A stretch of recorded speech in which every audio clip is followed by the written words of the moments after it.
حضرت عمر فاروق کی شہادت کا کون سا دن تھا؟ کچھ علماء کہتے ہیں اس میں بہت اختلاف ہے حضرت عمر کی شہادت کے دن کے بارے میں. وجہ اس کی یہی ہے کہ صحابہ کرام کسی کی ولادت اور شہادت کے دن کو ویلیو نہیں دیتے تھے. صحابہ کرام ان دنوں کو ویلیو دیتے تھے جو شریعت نے متعین کی ہیں. یہ تو ہم لوگوں نے غیر مسلموں سے طریقے سیکھے ہیں, غیر مسلموں سے طریقے سیکھے ہم لوگوں نے کہ بھائی فلاں دن بڑا ہے, فلاں دن چھوٹا ہے, فلاں فلاں پیدا ہوا تھا. اسلام میں ایسا کچھ نہیں ہے. دیکھو نبی صلی اللہ علیہ وسلم کی ولادت کا دن پیر کا دن تھا نا. آپ کی ولادت کا دن کون سا تھا؟ پیر کا, صحیح حدیث میں. لیکن آپ نے مقدس دن جمعے کو قرار دیا. حالانکہ یہودیوں کے لیے ہفتہ تھا, عیسائیوں کے لیے اتوار تھا. یہودی پرانی قوم, اس کے بعد عیسائی آئے, اس کے بعد مسلمان آئے, تو ہمارے لیے تو پیر بنتا تھا, ویسے بھی پیر بنتا تھا نا. اور نبی کا ولادت کا دن بھی تھا, لیکن اس کے باوجود جمعہ کر دیا گیا, پیر نہیں کیا, تاکہ لوگ ایسا نہ ہو کہ ولادت کے دنوں کو مقدس ماننا شروع کر دیں. تو اسلام میں کسی کی تاریخ کا, پیدائش کا دن اور وفات کا دن کی کوئی ویلیو نہیں ہے. اور نبی صلی اللہ علیہ وسلم نے پیر کا روزہ بھی رکھا ہے تاکہ یہ کانسیپٹ اور کلیئر ہو جائے کہ میرا یوم ولادت عید کا دن نہیں ہو سکتا. اس کو عید میلاد النبی نہیں کہہ سکتے, کیونکہ وہ روزہ اور عید جمع نہیں ہوتے. سمجھتے ہو کہ نہیں سمجھتے؟ ٹیکنیکل باتیں ہیں, اس کو سمجھ لو اچھی طریقے سے. تو اس لیے کسی کے کوئی بھی تاریخ ولادت ہو, کوئی بھی تاریخ پیدائش ہو, ہم نے کیا کرنا ہے؟ ہم نے نہ سالگرہ منانا ہے نہ برسی منانی ہے. اچھا, بعض علماء یہ تحریک چلا رہے ہیں کہ حضرت عمر کی شہادت کے دن سرکاری چھٹی ہو, تو ہم ان علماء کی بات کی تائید کرتے ہیں. سوال پیدا ہوتا ہے کہ ہم ان کی تائید کیوں کر رہے ہیں جب ہم خود مان رہے ہیں کہ کسی کی شہادت کا دن یا ولادت کا دن اس کی کوئی ویلیو نہیں ہے, تو پھر حضرت عمر کی شہادت کے دن کو ہم چھٹی کیوں؟ وجہ اس کی یہ ہے کہ بھائی ہم تو کہہ رہے ہیں کسی بھی دن چھٹی نہیں ہونی چاہیے. لیکن یہ عجیب بات ہے, حضرت علی رضی اللہ تعالی عنہ, ان سے محبت بھی ہمارے ایمان کا جز ہے, ان کی شہادت کا دن یا حضرت حسین کی شہادت کا دن, ان کو تو آپ چھٹی کے دن قرار دے رہے ہو, پھر حضرت عمر کو قرار نہیں دے رہے. یہ پھر ناانصافی ہے. اصولی طور پر تو کوئی دن یکم محرم سے لے کے 29 اور 30 ذی الحجہ تک کسی کی ولادت یا پیدائش میں کسی کا دن بھی نہ چھٹی ہونی, کوئی چھٹی کا دن نہیں ہے. لیکن اگر کسی دن پہ چھٹی کر رہے ہو تو پھر دوسرے صحابہ کو بھی تو ویلیو دو نا. تو جو علماء کہہ رہے ہیں نا حضرت عمر کے یوم شہادت پہ چھٹی ہونی چاہیے, وہ اس بیس پہ کہہ رہے ہیں کہ جب آپ سیدنا حسین یا حضرت علی کی شہادت کے دن کو چھٹی کا دن قرار دیتے ہو تو اہل سنت والجماعت کے ہاں حضرت علی سے محبت بھی ایمان کا جزو ہے, لیکن حضرت عمر کی فضیلت سیدنا علی سے زیادہ ہے. اور اس بات کو حضرت علی بھی مانتے تھے کہ حضرت عمر کی فضیلت سیدنا علی سے زیادہ ہے. تو جو علماء کہہ رہے ہیں نا کہ حضرت عمر کے یوم شہادت پہ چھٹی ہونی چاہیے, وہ اس بیس پہ کہہ رہے ہیں کہ یا تو کسی بھی دن چھٹی نہ ہو, لیکن جب ہو رہی ہے تو پھر ان دنوں میں ہو رہی ہے تو پھر ان دنوں میں بھی ہو. سمجھتے ہو کہ نہیں سمجھتے؟ اس کی میں ایک مثال دیتا ہوں. ایک کیس آیا میرے سامنے کہ کسی خاتون نے شرعی پردہ کیا اپنے دیور سے پردہ کر لیا, تو دوسرے دیور کو, وہ جو دیور جس سے پردہ کیا نا, اس کو بڑا اعتراض تھا کہ یہ مجھ سے پردہ کر رہی ہے. تو میرے پاس کیس آیا, میں نے بہت ڈانٹا. میں نے کہا بھائی عورت پر لازم ہے کہ اپنے دیور سے پردہ کرے. خاتون سے پوچھا گیا, اس نے کہا میں نے شریعت کی وجہ سے کیا ہے ایسا. تو میں نے ان کے دیور کو بولا, میں نے کہا بھائی یہ جب آپ سے پردہ کر رہی ہے تو آپ کیوں مجبور کر رہے ہو اس کو, یہ تو شریعت کے حکم سمجھ کے کر رہی ہے. اس نے بڑی اچھی بات کی, اس نے کہا کہ یہ میرے سے کر رہی ہے, دوسرے بھائی سے نہیں کر رہی. اب بات سمجھ میں آئی؟ میں نے کہا بات تو معقول. کہہ رہے اگر شریعت کی وجہ سے کر رہی ہے تو دونوں سے کرے نا, اس سے نہیں کر رہی مجھ سے کر رہی ہے, اس کا مطلب میرے پر گویا بزبان حال الزام لگ رہا ہے کہ یہ بندہ 2 نمبر ہے, یہ خراب ہے. تو شریعت کی وجہ سے اگر ہم کر رہے ہیں تو بھائی پھر عورت کر رہی ہے تو پھر سارے دیوروں سے پردہ کرے نا, یہ والے سے کر رہی ہے وہ والے سے نہیں کر رہی ہے. یا تو چلو کوئی بوڑھا ہو گیا بہت زیادہ, وہ ایک الگ بات ہے. تو یہ بات اس دیور کی بالکل معقول تھی, اعتراض بالکل معقول تھا. تو اسی طرح میرے بھائی ہم یہ کہتے ہیں کہ اسلام میں نہ کسی کا یوم ولادت منایا جائے گا نہ کسی کا یوم شہادت, اصل تو یہی ہے. لیکن اگر منا رہے ہو تو پھر یہ کیا کہ فلاں کا مناؤ فلاں کا نہیں مناؤ, اس کا مطلب فلاں کو ویلیو دے رہے ہو فلاں کو آپ بالکل ویلیو نہیں دے رہے. تو وہ اس بیس پر مطالبہ کرتے ہیں کہ حضرت عمر کا یوم شہادت چھٹی کا دن ہونا چاہیے. ورنہ اصولی طور پر جو میں نے مسئلہ بیان کیا, اسلام میں نہ برسی ہے نہ برتھ ڈے ہے, یوم ولادت ہے ہی نہیں. اسلام نے خود ہمیں تاریخیں بتا دی ہیں کہ ان دنوں میں تم نے یہ کام کرنے ہیں. تو اسلام نے ہمیں بتا دیا بھائی 10 محرم کا دن روزہ رکھنے کا دن ہے. 10 محرم کا دن کیا ہے؟ روزہ رکھنے کا دن ہے. یہ ایک مقدس دن ہے. اس کے بعد کیا کرنا ہے؟ اس کے بعد سفر، ربیع الاول، ربیع الثانی، جمادی الاول. اب ربیع الاول میں لوگ عمرہ کر رہے ہوتے ہیں، اس کو زیادہ فضیلت سمجھتے ہیں، یہ بدعت ہے. ربیع الاول میں عمرے کا وہی ثواب ہے جو سفر میں عمرے کا ثواب ہے. اگر آپ اس میں زیادہ ثواب سمجھ کے کریں گے تو یہ عمل بدعت بن جائے گا، کیونکہ کسی صحابی، تابعی یا پیغمبر سے ثابت نہیں ہے کہ انہوں نے ربیع الاول میں عمرے کا زیادہ اہتمام کیا ہو کہ جی ربیع الاول آ رہا ہے تو ہم اس میں زیادہ اہتمام کریں گے. بعض لوگ سمجھتے ہیں ربیع الاول کے مہینے میں روضہ رسول پہ حاضری کا زیادہ ثواب ہے، تو یہ بھی غلط ہے. نہ کوئی ہمیں حدیث ملتی ہے کہ ربیع الاول میں آپ روزے پہ حاضری دیں گے تو زیادہ ثواب ملے گا، نہ کسی صحابی کا عمل ہے. صحابہ کی نظر میں روزے پہ حاضری محرم ہو، سفر ہو، ربیع الاول ہو، ربیع الثانی ہو، ان تمام مہینوں میں برابر تھی. کسی مہینے کو انہوں نے ویلیو نہیں دی.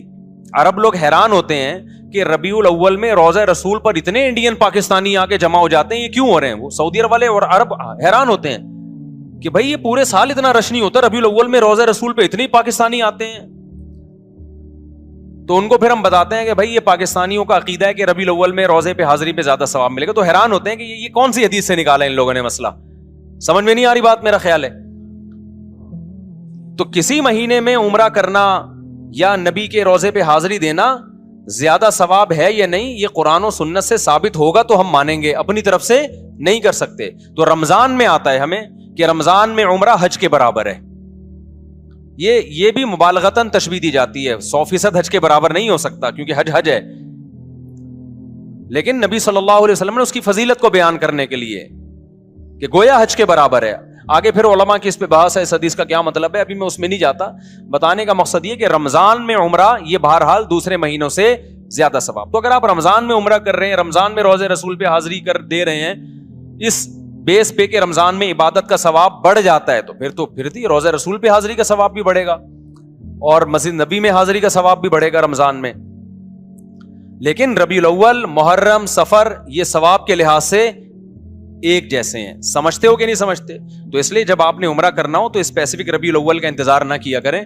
آپ سفر میں چلے جائیں، محرم میں چلے جائیں، آپ ربیع الاول میں چلے جائیں، آپ ربیع الثانی میں چلے جائیں، برابر ہے. اگر آپ ربیع الاول میں اس نیت سے گئے کہ مجھے ثواب زیادہ ملے گا تو ثواب کے بجائے گناہ ملے گا، کیونکہ آپ نے ایسی چیز اسلام کی طرف منسوب کر دی جس کی اسلام میں کوئی دلیل نہیں ہے. تو پھر یہ بدعت ہے. سمجھتے ہو کہ نہیں سمجھتے ہو؟ پھر وہی بات جو میں نے بھی پورے بیان میں کہی ہے کہ کوئی لوگ آپ کو کہیں گے یوں ایسے، آپ بولو بھائی ہم لکم دینکم ولی دین. وہ گرین چینل والے کرتے ہیں تو ان کو کرنے دیں، ان کا مسلک ہے. تو ہمارا مسلک یہ بولو نہیں ہے. تو آپ ایک فیصلہ کرو، گرین یا وائٹ، ایک طرف آ جاؤ. آپ سمجھتے ہو کہ نہیں سمجھتے ہو؟ تو ہماری نظر میں سارے مہینے برابر ہیں. رمضان میں زیادہ ثواب ہے، رمضان میں تو ہر عبادت کا ثواب کئی گنا بڑھ جاتا ہے، تو عمرے کا بھی ثواب بڑھے گا، ظاہر ہے. تو یہ برسی نہیں ہے اسلام میں، نہ یوم ولادت ہے یا نہ یوم وفات ہے. ہاں تو اسلام نے کیا کیا کہ رمضان کا مہینہ رکھا، ربیع الاول کا نہیں رکھا، ربیع الثانی کا نہیں رکھا، جمادی الاولی، جمادی الثانی، رجب، شعبان، رمضان کا پھر مقدس مہینہ. پھر اسلام نے ہمیں یکم شوال کا مقدس دن قرار دیا، وہ عید کا دن ہے، وہ بھی نہ کسی کی ولادت نہ کسی کی وفات. پھر 10 ذی الحجہ بقرہ عید کا دن ہے، وہ بھی نہ کسی کی ولادت نہ کسی کی وفات، وہ ابراہیم علیہ السلام کی قربانی کا دن ہے. پھر یکم محرم اسلامی سال کی ابتدا ہو رہی ہے اور سال تبدیل ہو رہا ہے، تو اسلامی سنہ ہجری کی ابتدا بھی ولادت سے نہیں رکھی بلکہ نبی کے ہجرت کے دن سے رکھی ہے، جس دن آپ نے قربانی دی، کوئی عمل کیا. سمجھتے ہو گے نہیں سمجھتے؟ تو جو آپ صلی اللہ علیہ وسلم نے عمل کیا نا، ہجرت کی، اس کو پہلا سال اسلامی قرار دیا گیا ہے تاکہ جب وہ آئے تو ایک موٹیویشن ملے کہ بھائی قربانی ہے، قربانی دی تھی نبی صلی اللہ علیہ وسلم نے. تو اسلام میں نہیں ہے بھائی یہ ولادت اور وفات کے دن. سمجھتے ہو کہ نہیں سمجھتے؟ دیکھو اسلام وہ ہے جو اللہ رسول نے بتایا، اپنی طرف سے چلو گے نا تو ٹکا بھی نہیں ملے گا قیامت کے دن. اخبل طریقے سے آپ اللہ کو راضی کرنے کی کوشش کرو گے، اللہ راضی نہیں ہوگا، اللہ راضی نہیں ہوگا. حضرت عمر کہتے ہیں ایک واقعہ ہے کہ ایک پادری کو دیکھا جو رو رو کے نا نالیاں پڑ گئی تھیں، سوکھا ہو گیا تھا بالکل دبلا. حضرت عمر اس کو دیکھ کے رو پڑے، کہا کہ دنیا میں بھی اپنے آپ کو عذاب میں ڈالا، آخرت میں بھی عذاب میں. کیونکہ دین برحق کو فالو نہیں کر رہا, اپنی طرف سے اللہ کو راضی کرنے کی کوشش کر رہا ہے. آپ نے ایسے ہندو دیکھے ہوں گے جنہوں نے منتیں مانی بھی ہیں, کپڑے نہیں پہنتے, کھانا پینا چھوڑ دیا, سر منڈاتے ہیں. بدھسٹ کو میں نے دیکھا ہے ایسے, زندگی بھر کا عذاب, شادی نہیں کرتے, تو اپنے آپ کو ایک ٹینشن میں ڈال دیا, اور نیت یہ کہ بھگوان ہم سے خوش ہوگا. حالانکہ خدا خوش نہیں ہوتا کہ آپ سر منڈا کے گھومتے رہیں, کھانا پینا چھوڑ دیں, اور آپ شادی بھی نہ کریں. کچھ ہوتے ہیں نا, ہندوؤں میں بھی ہوتے ہیں, بدھسٹ میں بھی ہوتے ہیں.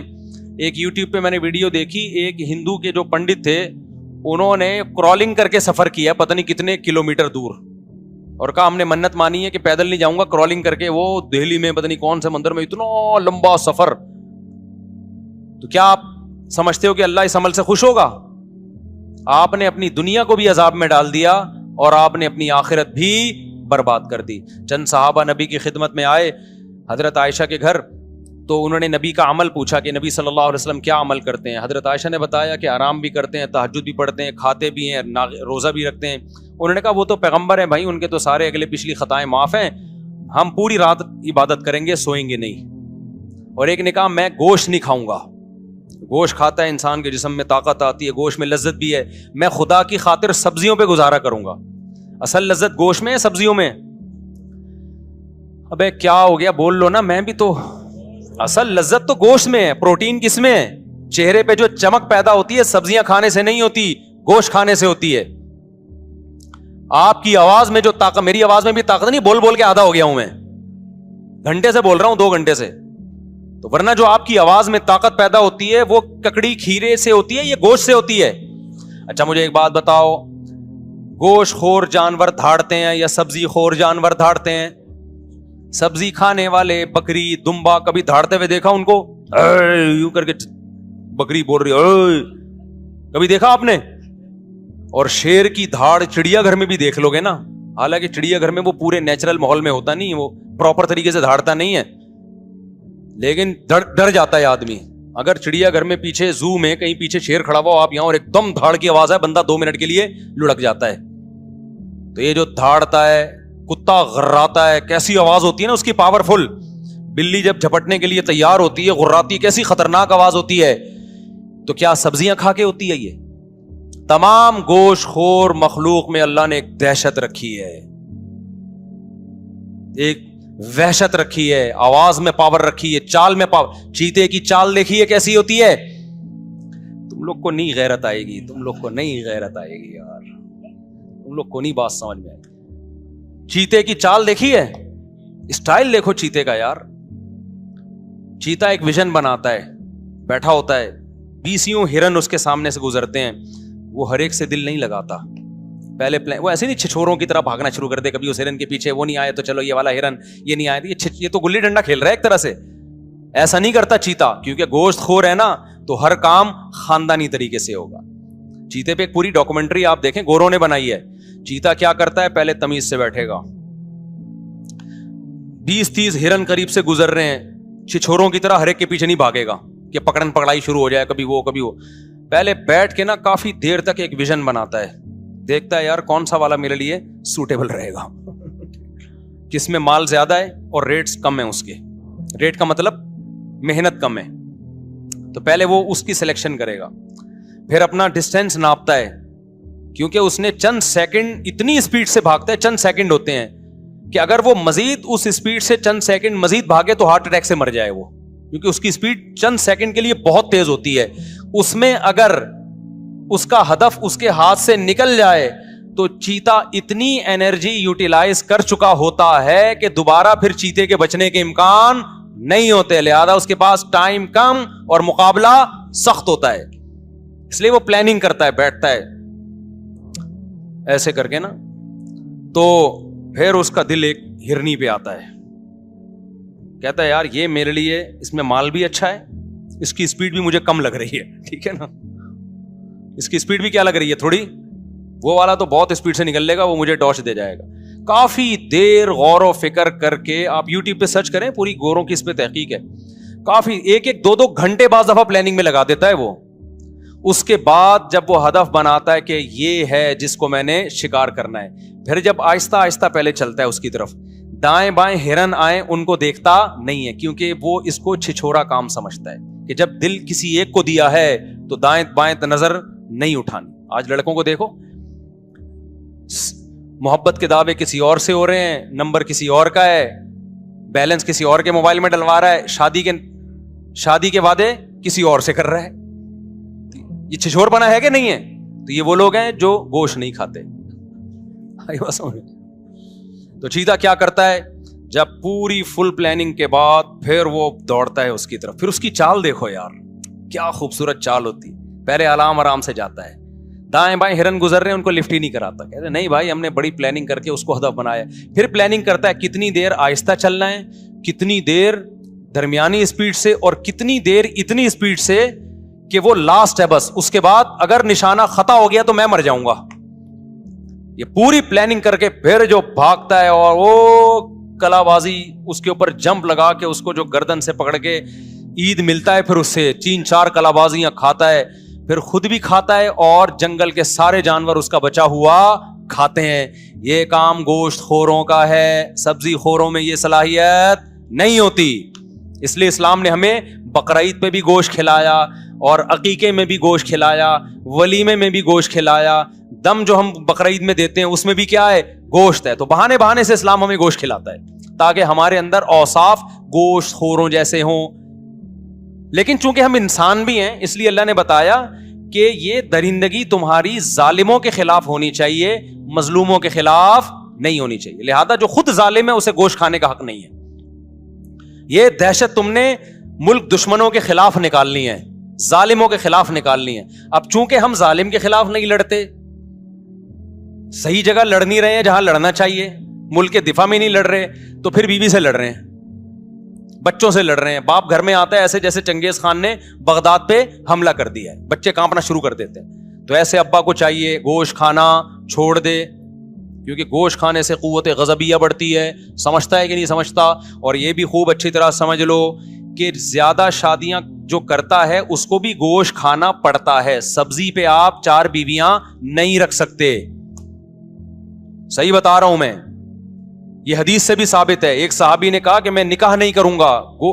نبی کے پاس آئے, یا رسول اللہ میں جب گوشت کھاتا ہوں مجھے خواہش پیدا ہوتی ہے, نکاح کا خیال پیدا ہوتا ہے. تو وہ رہبانیت کی طرف جا رہے تھے کہ میں گوشت چھوڑ دوں گا تاکہ میرے دل میں جذبات پیدا نہ ہو اور اللہ اللہ کروں بیٹھ کے. حدیث کا مفہوم ہے. تو آپ صلی اللہ علیہ وسلم نے فرمایا نہیں, حدیث کا مفہوم کہ حلال چیزوں کو خود پر حرام مت کرو, کھاؤ گوشت, اور اگر خواہش پیدا ہوتی ہے تو نکاح کرو. سمجھتے ہو کہ نہیں سمجھتے ہو؟ تو گوشت ضروری. اب تو ڈاکٹر بھی اس کو پروموٹ کرنا شروع کر دیا بھائی. یہ جو موٹاپا آتا ہے نا, میں گیا ہوں تنزانیہ کے جنگلوں میں, وہاں میں نے ایسی قوم دیکھی ہے جو صرف گوشت کھاتے ہیں, موٹاپا نہیں ہے ان میں موٹاپا نہیں ہے, لمبی لمبی عمریں ہوتی ہیں ان کی. لیکن جو چاول کھاتے ہیں ہر وقت, چاول, بریانیاں, پلاؤ, تو وہ تھوڑے دن میں کیا ہو جاتے ہیں بھائی, دیگوں کی بریانیاں کھاتے کھاتے خود دیگ بن گئے. بس ایک ڈھکن کی دیر ہے. سمجھ رہے ہو کہ کھائیں, منع نہیں کیا آپ کو, لیکن زیادہ فوکس کس کو کریں آپ؟ بھائی ڈاکٹر سے پوچھ لیں, ایسا نہ ہو گوشت کھا کے مر جائیں, کچھ اور ہو جائے. میں تو ایک موٹیویشن کے لیے بات کر رہا ہوں, باقی ڈاکٹر بتائے گا آپ کو کیا کھانا ہے کیا نہیں کھانا. میں تو کوئی اور سوال کا جواب دینے لگا تھا, یہ مجھے ادھر پتہ نہیں کدھر چلا گیا. میں جواب کیا دے رہا تھا؟